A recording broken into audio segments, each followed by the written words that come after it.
สวัสดีทุกคนคลิปนี้มาแนะนำช่องยูทูบของเราเนาะก็คือช่องตุ้มคำดีไซน์ช่องนี้จะมีการแบ่งปันเรื่องการตัดเย็บแบ่งปันความรู้การสร้างแพตเทิร์นการแก้ไขแล้วก็วิธีการดัดแปลงเสื้อผ้าต่างๆจากแต่ละไซส์แต่ละโหมดมีทั้งแบบที่ง่ายและก็แบบที่ยากในช่องของเราก็จะมีแบ่งปันเรื่องการตัดเย็บเรื่องการเย็บเนาะทุกคนแล้วก็มีเทคนิคต่างๆที่มาแบ่งปันให้ทุกคนคลิปนี้จะมาแนะนำอุปกรณ์ที่เราต้องใช้ก็คือการที่เราจะตัดเย็บเสื้อหรือเราจะสร้างเสื้อขึ้นมาตัวหนึ่งบ่ว่าจะเป็นเสื้อเป็นกระโปรงหรือทรงเนาะอุปกรณ์ที่ขาดบ่ได้ก็คือ1มาก็คือจักรเย็บ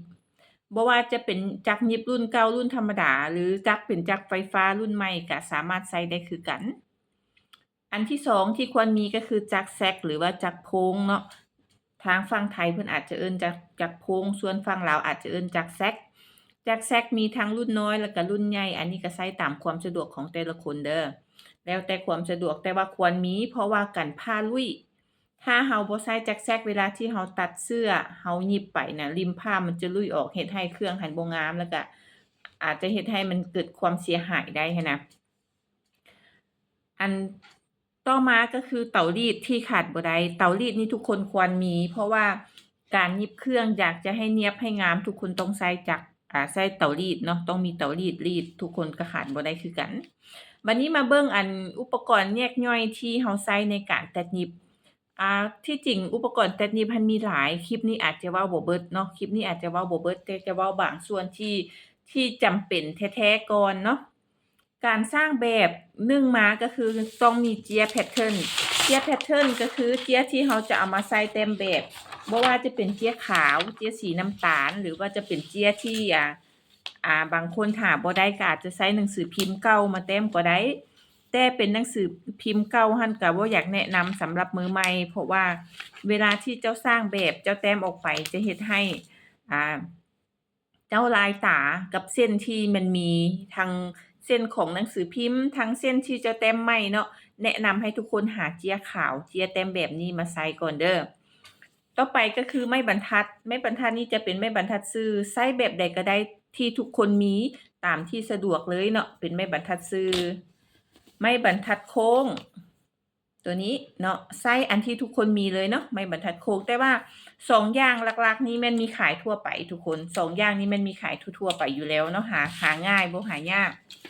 ต่อไปก็คือจะมีตัวนี้เป็นไม้บรรทัดหัวนกแก้วอันนี้ก็หาซื้อได้ทั่วไปอยู่ร้านอุปกรณ์ตัดเย็บคือกันทุกคนควรได้ใช้เนาะต่อไปก็คือสายเสือกนี้มีหลายแบบหลายราคาหลายยี่ห้อไซส์เท่าที่ทุกคนมีแล้วก็หาได้เด้อไซส์ได้คือกันเป็นสายเสือกแบบนี้เนาะเจียกิ้งหรือว่าเจียกักบอนตัวนี้เวลาที่เราตัดเสื้อเราต้องได้ใส่ให้เอาไปกิ้งเอาเส้นของแพทเทิร์นเราออกมาเป็นงานละเอียดจะต้องใช้แพทเทิร์นของตามที่เราแต้มฉะนั้นจะต้องใช้เจียกิ้งหรือว่ากักบอนตัวนี้เนาะสิ่งต่อไปที่มันคู่กันกับเจียกิ้งนี่ก็คือเล็กกิ้งอันนี้ก็มีหลายแนวใช้ตามความสะดวกได้เลยเนาะหลายแนวใช้ตามความสะดวกแล้วก็จะมีมีตัดนี่มีตัดนี่ก็ใช้ตามทุกคนสะดวกเลยมักแบบใดรุ่นใดยี่ห้อใดถนัดมือเบอร์ใดทุกคนก็ใช้เนาะตัวที่เห็นอยู่นี่เป็นเบอร์11เนาะตัวนี้ที่ค่อยใช้ไม่ค่อยใช้เบอร์